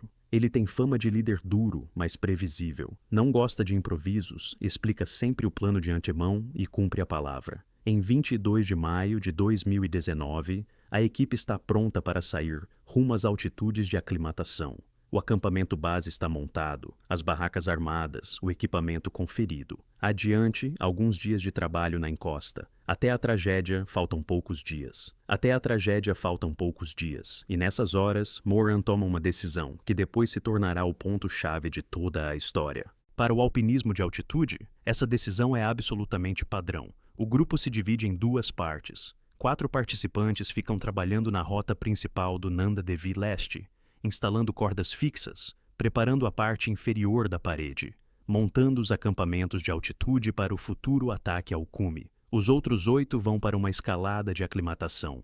Como objetivo da aclimatação, Moran escolhe um alvo incomum. Em vez de simplesmente subir até os 6.000 e voltar, ele planeja a primeira ascensão a um cume vizinho sem nome, de 6.477 metros. É uma montanha a qual ninguém havia subido antes. Para o grupo, uma escalada dessas é ganho duplo, aclimatação e, ao mesmo tempo, um troféu alpinístico raro na forma de uma primeira ascensão. Os 8 são conduzidos pessoalmente por Moran. A seu lado, vai o oficial de ligação e guia indiano Chetan Pandey, homem que conhece a região de Garhwal tão bem quanto qualquer europeu. No grupo estão os britânicos John McLaren, Rupert Whewell e Richard Payne, os americanos Anthony Sudecum e Ronald Bymel, a australiana Ruth McCants. Forma-se um grupo internacional coeso, onde cada um tem sua própria experiência, mas todos estão prontos para obedecer a um único líder. No papel, o plano é claro e lógico. O grupo sobe até um acampamento de altitude a 5.400 metros, pernoita ali, sai cedo para o ataque, atravessa a crista, alcança o cume de 6.477 e desce. Para tudo isso, prevê-se pouco mais de um dia de trabalho ativo. Após o retorno ao acampamento base, a equipe terá alguns dias de recuperação e depois se juntará aos primeiros 4 para o ataque ao alvo principal. Em 25 de maio, o grupo sobe ao acampamento de altitude. As barracas são armadas num platô de neve a cerca de 5.400 metros, num ponto protegido do vento. Nessa altitude, já se percebe a falta de ar, mas os 8 se sentem bem. O tempo se mantém, a neve está estável, a previsão para amanhã é favorável. O tempo se mantém, a previsão para amanhã é favorável. E na noite de 25 de maio, Moran faz contato pelo rádio com o acampamento base. A comunicação ocorre no horário habitual. Moran relata de forma breve e objetiva. Barracas a 5.400 metros. Os 8 se sentem bem. O bem-estar é normal. Ninguém apresenta sinais de mal de altitude. A neve na crista está compactada. A previsão se mantém estável. Moran confirma que pela manhã de 26 de maio, o grupo sairá para o ataque ao cume sem nome de 6.477. É o esquema padrão de altitude. O grupo se levanta muito antes do amanhecer, ainda em total escuridão. Sob a luz das lanternas de cabeça, reúne o equipamento, toma café da manhã com chá quente e rações secas. Depois, amarrados em cordadas, segue para a crista que leva ao cume. O horizonte de trabalho é uma travessia por uma fina costela de neve, sem trechos tecnicamente complexos. Pelos cálculos de Moran, o grupo deve alcançar o cume por volta do meio do dia e voltar ao acampamento antes de escurecer. Os que falam com ele naquela noite pelo rádio mais tarde repetem a mesma impressão. Moran soa concentrado, seguro, sem qualquer nota de inquietação. Na voz não há cansaço nem hesitação. É o tom calmo e profissional de alguém que sabe exatamente o que está fazendo. E não é a primeira vez que conduz um grupo exatamente nesse ritmo. No acampamento base, ninguém espera nada de incomum. A montanha está ali, o tempo é estável, o plano foi verificado, e é lógico. O líder está no rádio, o acampamento bem montado, o grupo é disciplinado. Se tudo seguir o plano, o próximo contato já será do cume ou durante a descida. Na altitude, a equipe se prepara para dormir. As barracas são bem fechadas, os fogareiros apagados, os sacos de dormir fechados até o queixo. Pela frente, uma noite curta e um dia intenso. Ninguém sabe que esse contato noturno pelo rádio será o último da vida de Martin Moran. Será a última vez que ouvirão sua voz com vida. A partir daquele momento, o contato com os 8 se romperá para sempre. O contato com os 8 se rompe para sempre, mas isso só será compreendido depois. No interior do grupo, porém, em meio às mochilas e ao equipamento, trabalha uma pequena GoPro. Alguém da equipe está filmando as etapas da subida para o arquivo pessoal. Essa câmera será encontrada pelos resgatistas entre os corpos muitas semanas depois, e o cartão de memória dentro dela, por algum milagre, sobreviverá. Os investigadores recuperarão desse cartão 1 minuto e meio de imagens, um breve diário em vídeo das últimas horas do grupo. O primeiro fragmento é gravado de noite.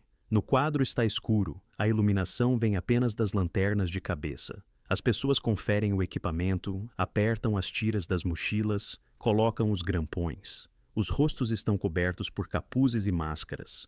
Ouve-se alguém dizendo frases curtas e objetivas. A câmera gira lentamente na direção do horizonte. A leste, sobre a enorme bacia das cordilheiras Himalaias, nasce um amanhecer frio e seco.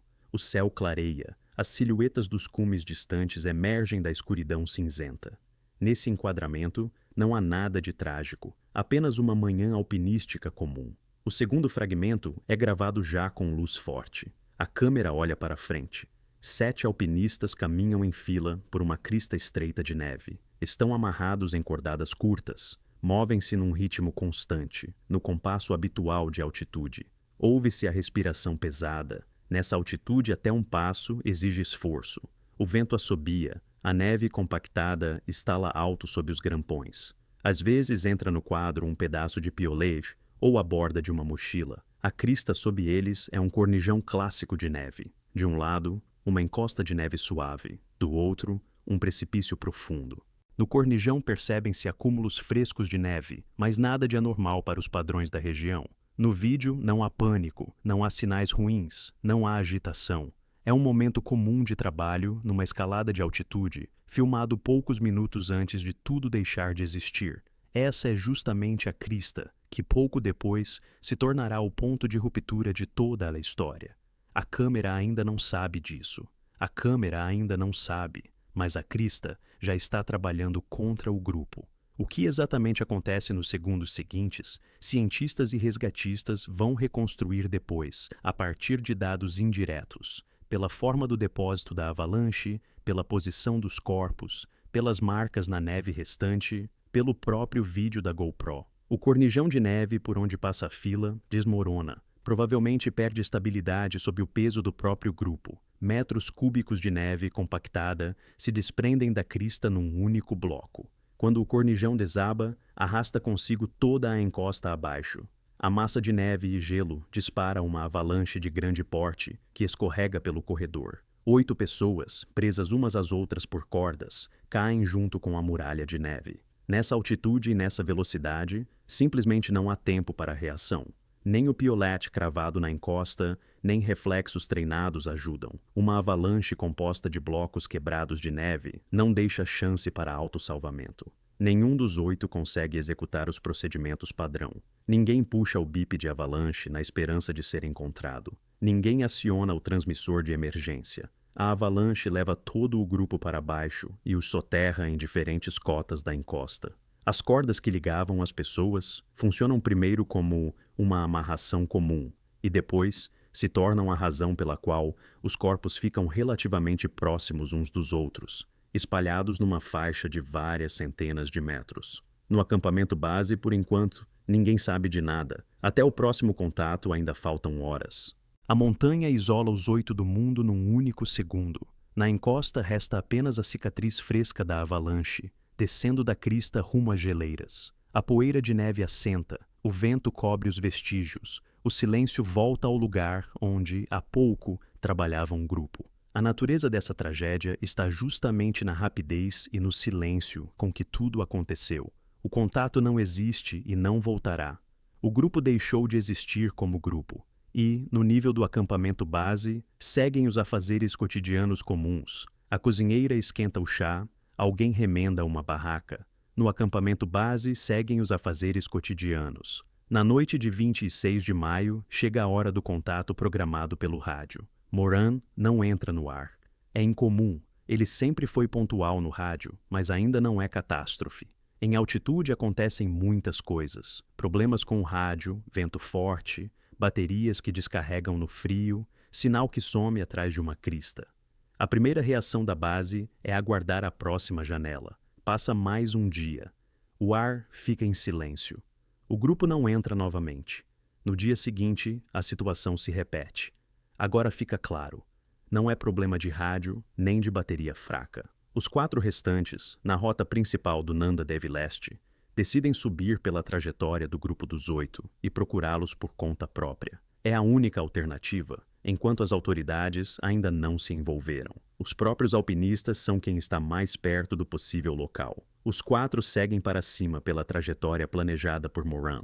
Vão até o acampamento de altitude onde os 8 deveriam ter passado a noite e, em seguida, para a crista a qual o grupo pretendia subir na manhã de 26 de maio. A subida exige tempo e energia, porque a aclimatação ainda não está completa.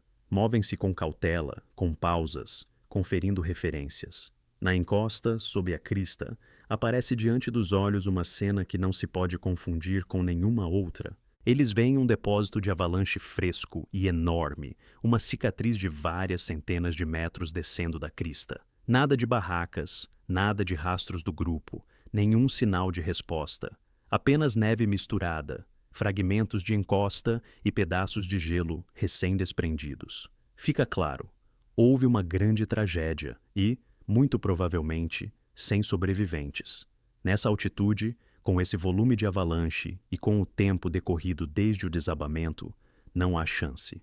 Os 4 registram as coordenadas, tiram fotos e retornam para passar os dados às autoridades. Em 31 de maio, o alarme é acionado oficialmente. Para a região do Nanda Devi, são enviadas as forças indianas de resgate. As notícias seguem para Londres, Washington, Canberra, para as famílias dos 8 alpinistas desaparecidos. As notícias chegam às famílias e, ao mesmo tempo, se mobiliza a máquina do Estado. A primeira a entrar em ação é a Polícia de Fronteira Indo-Tibetana, a ITBP, uma unidade especializada com experiência em operações de alta montanha nessa mesma região. A ITBP dispõe de helicópteros, pilotos treinados e grupos de alpinistas. Sobre a região do Nanda Devi, decolam aeronaves de reconhecimento aéreo. O tempo no período pré-monção é caprichoso. De manhã, o céu pode estar limpo. Ao meio-dia, vem neblina e tempestades de neve.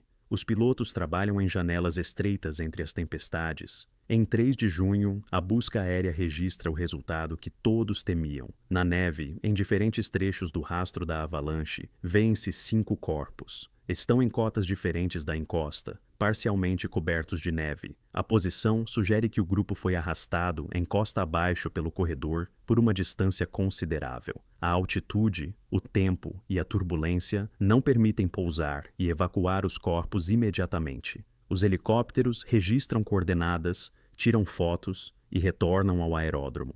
Fica claro, é preciso uma equipe terrestre de resgate que chegue ao local e prepare os corpos para a evacuação. O grupo de resgatistas da ITBP é formado em Munsiari, o povoado mais próximo pelo lado de Kumaon. De lá, começa a aproximação a pé e em montanha, rumo à região do Nanda Devi Leste. O percurso leva dias. As trilhas estão lavadas pelas águas do degelo. A neve nas partes altas mantém ainda a espessura invernal e, de tempos em tempos, cede em fendas profundas. Somente em 23 de junho, quase um mês depois do desabamento do Cornijão, a equipe terrestre finalmente alcança o local da tragédia. Na encosta e nos campos inferiores do depósito de avalanche, Os resgatistas encontram 7 dos 8 corpos. Todos estão espalhados por uma faixa, parcialmente congelados no gelo compactado. É preciso trabalhar com grampões e pás, com cuidado, para não danificar os corpos e não provocar um novo deslizamento. O 8º corpo não é encontrado. Está escondido pela massa profunda da avalanche, compactada durante semanas. Apesar da varredura meticulosa do trecho, não é possível localizar o último integrante da equipe. Não é possível localizar o último integrante, mas os demais precisam ser evacuados com urgência. A monção vem no calcanhar dos resgatistas. No início de julho, os helicópteros da ITBP voltam ao ponto da busca. Os pilotos trabalham em condições extremas, ar rarefeito, turbulência complexa na encosta, janelas curtas de bom tempo. Em alguns voos, conseguem transportar a bordo os 7 corpos dos alpinistas falecidos e levá-los a Munsiari. Entre os pertences do grupo recolhidos na encosta, os resgatistas encontram uma GoPro destruída. A câmera está muito danificada, a carcaça trincada, mas o cartão de memória sobreviveu. É justamente esse cartão que mais tarde permitirá recuperar aqueles famosos 1 minuto e meio de gravação. Os preparos noturnos à luz das lanternas, o amanhecer sobre os Himalaias e a fila de pessoas caminhando pela crista. O cartão se torna a principal fonte material sobre as últimas horas da equipe. O 8º corpo permanece na encosta. As tempestades da monção fecham a janela de busca. Os vales são alagados pelas chuvas. As partes altas se cobrem de neve fresca. Voar até a região com helicópteros se torna impossível. As autoridades indianas encerram oficialmente a operação até a próxima temporada. Os familiares do 8º desaparecido recebem a notícia que todos os parentes de alpinistas temem ouvir. O corpo não foi encontrado e, no curto prazo, as buscas não serão retomadas. Mais tarde, as buscas não serão retomadas em toda a sua extensão. A montanha não devolverá o último. Para a família dessa pessoa, o Nanda Devi se transforma em um túmulo sem endereço, ao qual não se pode chegar, ao qual não se pode levar flores, diante do qual não se pode simplesmente ficar ao lado. Os 7 corpos resgatados em julho são enviados para seus países. Os britânicos voltam à Inglaterra, os americanos aos Estados Unidos, a australiana é levada à Austrália, o guia indiano vai à sua família. O 8º permanece onde interrompeu seu caminho com os demais, na encosta de um cume sem nome, ao qual ninguém havia subido antes deles. Na encosta de um cume sem nome, resta um dos 8, mas a tragédia já é conhecida no mundo inteiro. A notícia da morte de Martin Moran se espalha pela comunidade alpinística britânica em poucas horas. Os telefones na Moran Mountain tocam sem parar, com chamadas de jornalistas, ex-clientes, colegas da British Mountain Guides. Na minúscula Loch Carron, onde todos se conhecem, vizinhos, clientes e amigos, se reúnem diante da casa da família. Na Universidade de York, é organizada uma noite em memória do Dr. Richard Payne. Colegas pesquisadores contam que professor ele foi, de que temas cuidava, que caminhante era pelos páramos ingleses. Nos jornais americanos saem obituários de Anthony Sudecum e Ronald Bymel. A imprensa australiana fala de Ruth Mackenzie, esportista experiente que se preparou por muitos anos para a temporada Himalaia. Na Índia, a família de Chetan Pandey recebe palavras de pesar das comunidades de montanha de todo o estado de Uttarakhand. Os jornais britânicos publicam matérias extensas sobre o Guru de Garhwal. Os jornalistas descrevem Moran como um dos guias de montanha mais técnicos, disciplinados e respeitados de sua geração. Recontam em detalhes a biografia. A travessia invernal dos Munros, de 1985, a Moran Mountain, as travessias alpinas, as 14 primeiras ascensões nos Himalaias. É justamente esse equilíbrio entre um modesto vilarejo escocês e a escala das grandes montanhas que impressiona os leitores. A família divulga uma breve declaração. As palavras são simples e sem dramatismo. Estamos profundamente entristecidos, mas ele estava onde amava estar. Soa quase como um epitáfio que o próprio Moran poderia ter escrito. A empresa Moran Mountain, depois de uma pausa, anuncia que seguirá funcionando sob a administração da família. Hazel e Alex assumem as principais áreas para que a escola e a base de clientes não se desfaçam. Em memória de Martin Moran, é criada a Martin Moran Foundation. A fundação ajuda jovens alpinistas de famílias sem recursos a ter acesso a cursos e equipamento, justamente o que faltou um dia aos guias iniciantes. A Fundação Martin Moran ajuda jovens alpinistas a dar os primeiros passos, mas isso é apenas parte do que restou depois dele. No currículo de Moran, há mais de 100 novas rotas de inverno na Escócia e 14 primeiras ascensões nos Himalaias indianos. Seus livros continuam sendo reeditados. Munros em inverno e as montanhas escocesas de inverno seguem como referência para os alpinistas britânicos, e os cursos da Moor and Mountain são desmontados metodologicamente em outras escolas da Europa. A Federação Indiana de Alpinismo realiza uma análise interna da tragédia de 2019. No relatório final, é registrada a causa principal: a descida de uma grande avalanche desencadeada pelo desabamento de um cornijão de neve na crista. O vídeo da GoPro, recuperado do cartão de memória, confirma essa versão. O grupo de fato caminhava pelo cornijão no momento em que ele começou a ceder. Versões alternativas não surgiram desde então. Ainda assim, restam perguntas em aberto na história. Discute-se o índice e a altitude exata do tal cume sem nome de 6.477 metros. Em diferentes fontes, o número varia um pouco. Discute-se também se a rota pela crista era, de fato, arriscada demais para tal grupo, ou se a avalanche foi uma coincidência rara de condições impossível de prever. Moran dedicou a vida à segurança em avalanches e deu palestras sobre esse tema, o que torna a pergunta especialmente dolorosa. O oitavo corpo segue sem ser encontrado. Para os Himalaias, infelizmente, isso é a regra. Dezenas de alpinistas de diferentes épocas não voltam das suas encostas. O Nanda Devi não é a primeira nem a última vez que leva pessoas e as guarda em seu arquivo frio. Martin Moran permanece onde sempre quis estar. Numa breve entrevista póstuma, sua esposa Joy fala quase com as mesmas palavras da declaração da família. Ele viveu a vida que ele mesmo escolheu e partiu nas montanhas que amou até o último minuto. 3 histórias desta coletânea terminam de forma parecida. Um profissional de nível mundial, uma lenda nacional de seu país, um corpo que a montanha decidiu guardar para si.